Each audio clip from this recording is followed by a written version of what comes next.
오늘 본문을 통해서 교회의 교회됨, 성도의 성도됨을 말씀 가운데 묵상하고 생각해 보기 원합니다.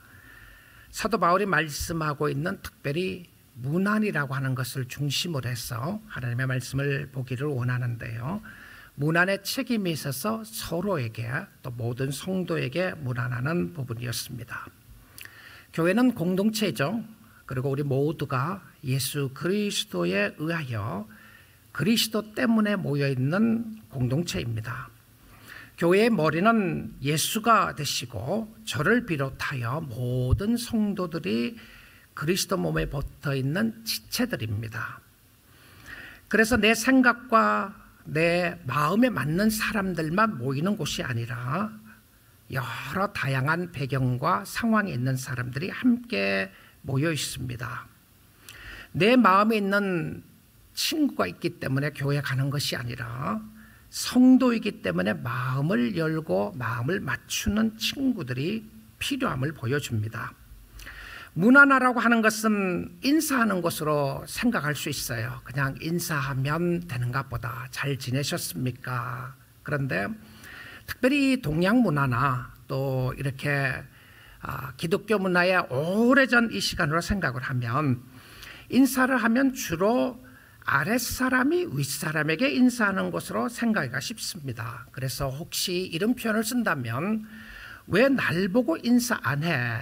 라고 한다면 내가 위에 있고 당신은 아래에 있는데 왜 아랫사람이 윗사람에게 인사를 보고도 안 하느냐, 이렇게 생각할 수가 있다는 것이죠. 그런데 이 인사하라, 문안하라는 이 말을 사도 바울이 이 한마디를 로마서 16장에서 21번이나 사용합니다. 그래서 로마서 16장에 나오는 핵심은 문안하라라고 해도 과언이 아닐 것 같습니다. 로마서 16장으로 해서 로마서가 마무리로 마지막을 하게 되는데요, 이 마무리의 전체적인 모습 가운데 바울이 성도들에게 남기고 싶은 강력한 모습이 문안이라고 하는 단어가 떠오르게 됩니다. 어떤 신학자는 말하기를 신학의 적용은 성도들의 문안이다라고 말을 했어요. 하나님이 계획하시고 예수 그리스도를 통하여 이루어 놓으신 구원을 받은 백성이 살아야 하는 모습 중에 하나는 성도들을 문안하는 것이었다는 것을 보게 됩니다. 우리가 개인이 혹은 교회가 회복되어야 될 것 중에 하나가 성도의 문안이라는 생각을 하게 됩니다. 왜 저 사람은 날 보고 인사를 안 해? 그렇게 생각을 하면 성도의 모습이 아닙니다. 그럼 누가 누구에게 인사를 해야 하는 것인가요? 로마서 16장 15절을 한번 보겠습니다. 빌롤로고와 율리아와 또 네레오와 그의 자매와 올름바와 여러 네 사람의 이름을 거론하고 있으면서 그들과 함께 있는 교회 공동체들입니다. 아마 가정의 공동체라고 말할 수 있을 것이고요. 그들과 함께 있는 모든 성도에게 문안하라, 이렇게 돼 있어요. 여기서 강조되어 있는 것은 개인입니다. 그러니까 문안은 모든 공동체에만 문안하라는 그 말이 아니에요. 그룹으로 문안하라는 것이 아니라 이 문안에 있어서 개인적인 릴레이션십을 굉장히 중요하게 이야기를 하고 있어요. 그리고는 그 문안을 해야 될 사람들이 대상이 누구냐면 모든 성도라고 이렇게 이야기를 합니다. 자, 모든 성도라고 이야기를 하면서 바울이 로마에 있는 교인들에게 문안의 편지를 쓰게 됩니다. 여기서 끝나지 않아요. 그 다음 구절을 보게 되면 너희가 거룩하게 입맞춤으로 서로 문안하라. 그리스도의 모든 교회가 다 너희에게 문안하라. 그리스도의 모든 교회에게 문안하는데 너희가 거룩하게 입맞추는 모습은 지금 이야기하면 정말 진심으로 하는 핸쉐이크라고 생각을 합니다. 악수라고도 볼 수 있을 것이고요.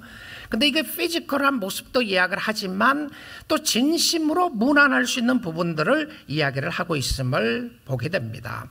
그러니까 성경이 말하는 이 모습은 윗사람이든 아랫사람이든 사회적인 어떤 모습이 있는 것을 이야기하는 것이 아니라 서로 문안하라.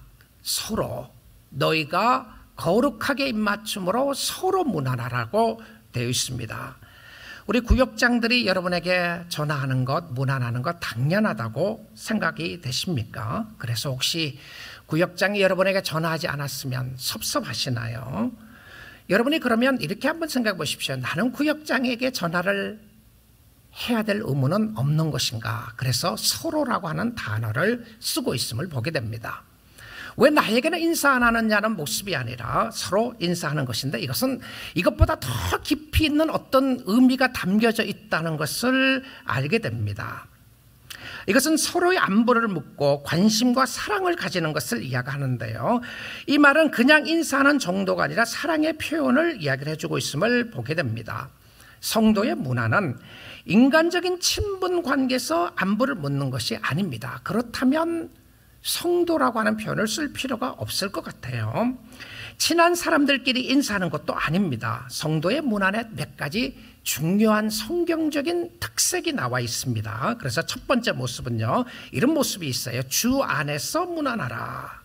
그래서 오늘 본문에서도 주 안에서 그리고 그리스도 안에서라는 말을 여러 구절에서 반복을 하고 있습니다. 먼저 8절을 보시면요, 주 안에서, 또 주 안에서 내 사랑하는 암블리아에게 문안하라. 왜 이렇게 사도 바울이 주 안이라는 표현을 강조를 했겠습니까? 교회의 교회됨과 성도의 성도됨은 기억하십시오.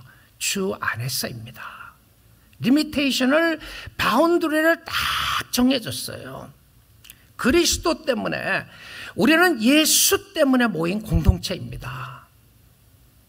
예수의 이름을 전하고 예수의 사랑 전하고 예수와 함께 주를 섬기는 공동체가 모여있는 것이 교회라는 사실이죠. 주님 밖에서 모이는 공동체라면 그것은 교회가 아닙니다. 반드시 주 안에서 모이는 사람들이 함께 주를 섬기는 공동체이고, 주 안에서 위로와 격려를 하는 것이 우리는 한 가족의 모임이라고 볼 수가 있습니다. 그런데 이 말씀 가운데서 문안하라는 말을 왜 바울이 이 마지막 16장에 와서 여러 이름을 거론하고 끝부분에 가서 모든 성도에게 문안하라는 말을 쓸 수도 있었을 것 같지 않습니까? 어떤 경우에는 반복된다고 하는 의미가 문학적인 의미나 또 어떤 철학적인 의미나 아름다운 문체를 생각했다면 이렇게 반복된 의미를 쓸 필요가 없어요. 주 안에서 계속 반복됩니다. 그리스도 안에서 계속 반복되고요.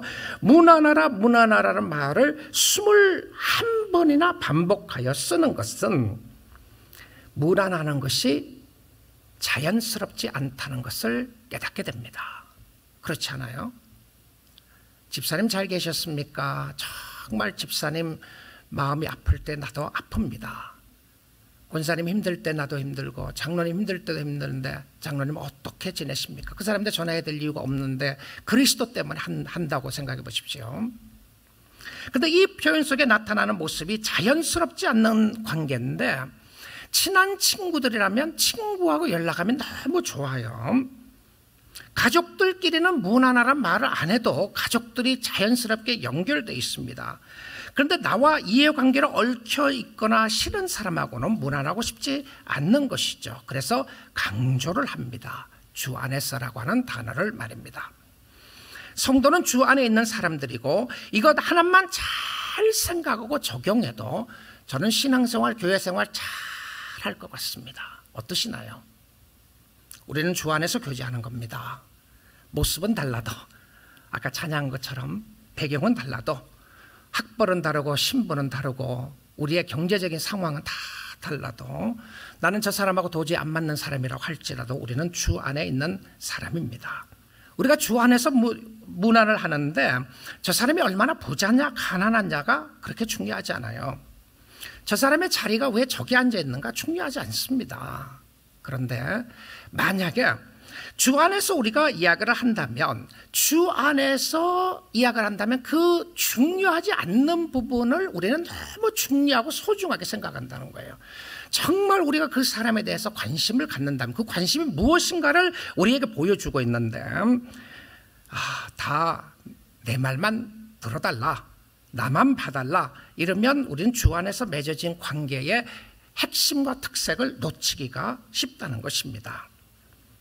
두 번째로 이 상황 속에 나타나는 주 안에서 선택된 사람들에게 특색이요, 택함을 받았다라고 하는 단어를 쓰게 되는데, 주 안에서 택하심을 입었다.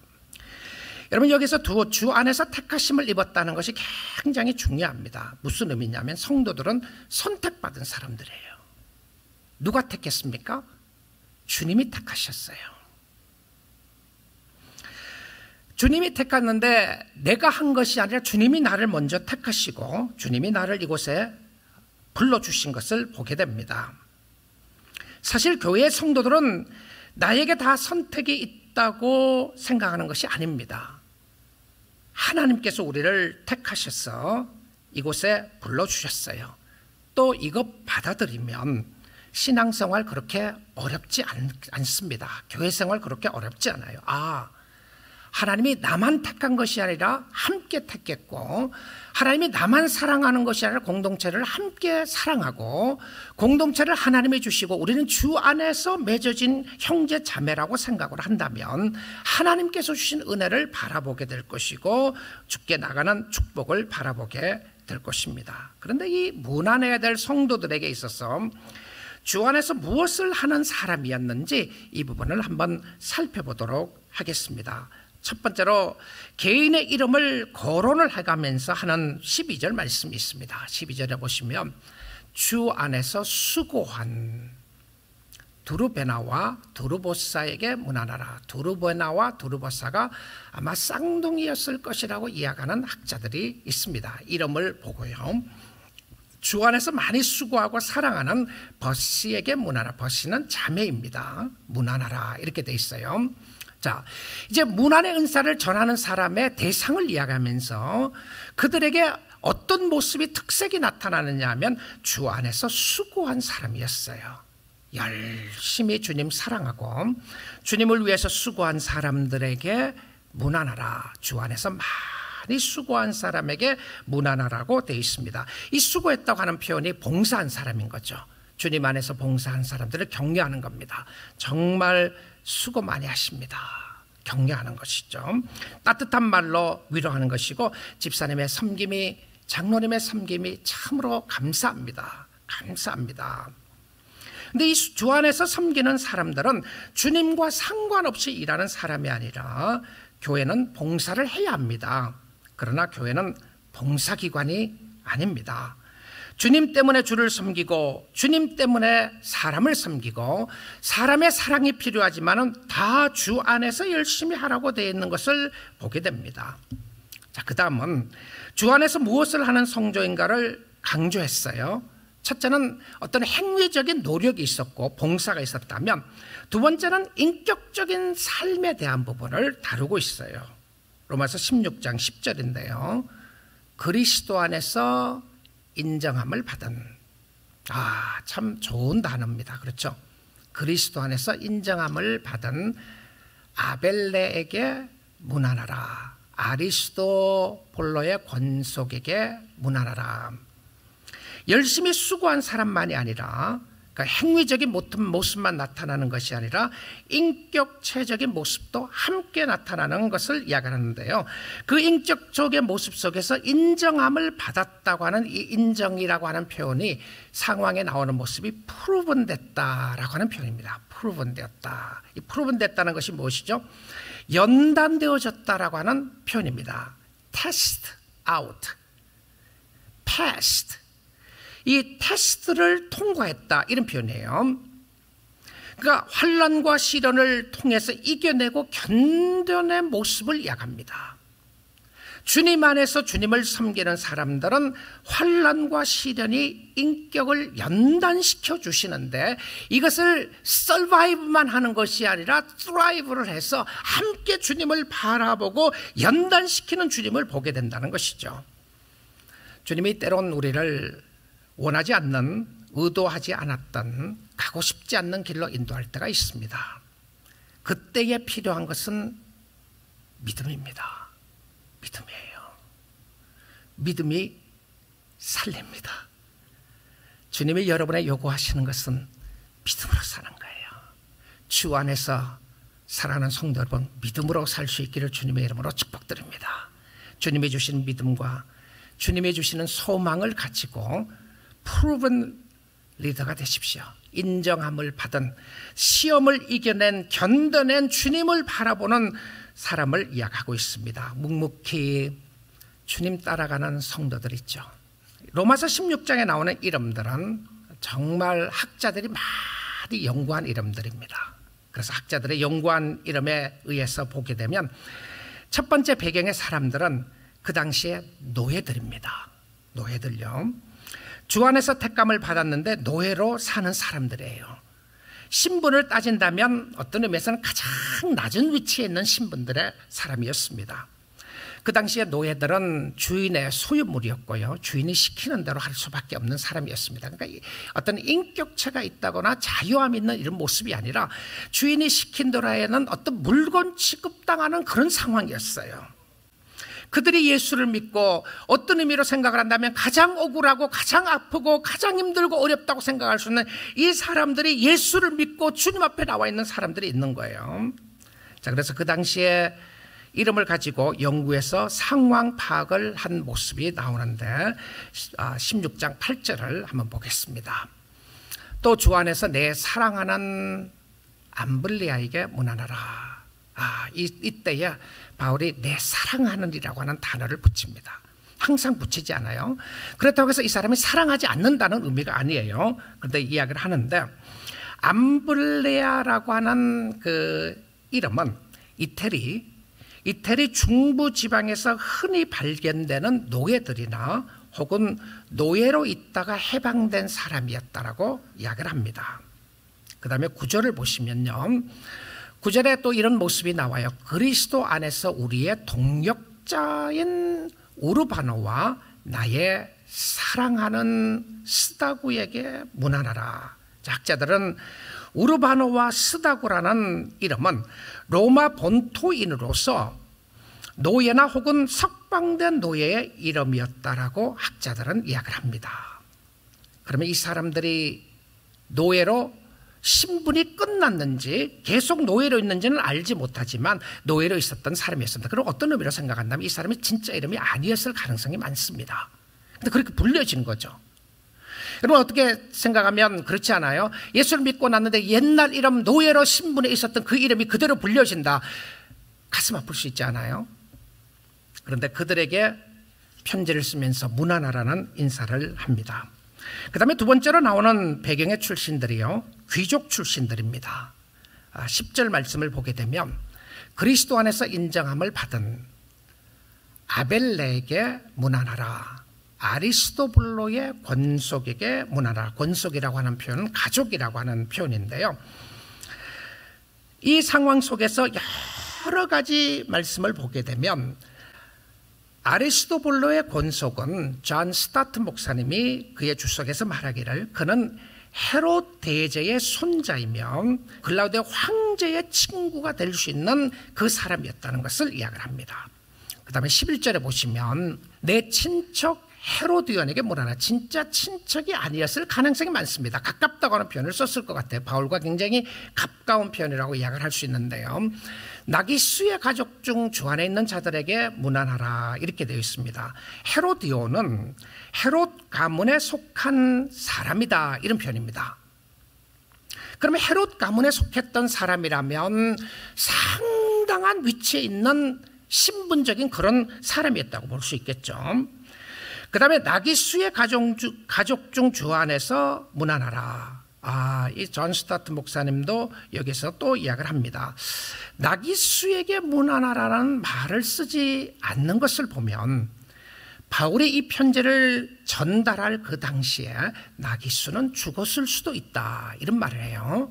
그래서 나기수의 가족 중 살아있는 사람들에게 놀랍지 않아요? 그 사람은 죽었지만 그 사람의 가족의 믿음의 레가시가 믿음의 유산이 물러졌다는 거죠. 그런데 이 나기수가 누구였느냐 하면 글라우디오 황제의 개인 비서였다고 합니다. 대단한 사람들이 교회에 있었던 것이죠. 이들은 모두 귀족 출신들 뿐만이 아니라 그리스도가 잔인하게 핍박을 받고 있을 때 예수를 믿었던 사람들입니다. 여러분, 그 당시의 상황을 생각하면 이 사람들이 예수를 믿고 나서 얼마나 핍박을 많이 받았겠어요. 노예들을 마음껏 부릴 수 있고 여러 가지 상황 속에서 자기는 사회적인 지위를 보게 되면 내가 양반이고 당신은 쌍놈이라고 생각하는 그 상황 속에서요, 그들이 함께 주를 믿고 있는데 로마의 막강한 권력을 잡고 있었던 그리스도인들, 사람들 중에서 예수 믿는 그리스도인들이 그곳에 있었던 것을 말합니다. 놀라운 하나님의 섭리 가운데 하나님을 섬기는 사람들이 함께 있었던 것을 보게 되는 것이죠. 그 다음에 세 번째 사람은요, 자, 노예들도 있었고 귀족 출신들도 있었고, 세 번째 사람은 바울과 매우 가까운 사람 한 사람을 소개합니다. 여러분, 사도 바울의 가족에 대한 이야기가 성경에 기록이 없습니다. 목사님 무슨 말씀하세요? 여기 보니까 바울의 어머니가 나오네요. 성경을 여러분 읽으시면서 바울의 어머니라고 이름한 사람이 한 사람 나오는데요, 제가 말씀을 보도록 하겠습니다. 주 안에서 택하심을 입은 루포와 그의 어머니에게 문안하라. 그의 어머니는 곧 내 어머니라. 바울은 믿음의 사람이었습니다. 바울은 어디를 가든지 성령의 능력이 나타났던 사람이었습니다.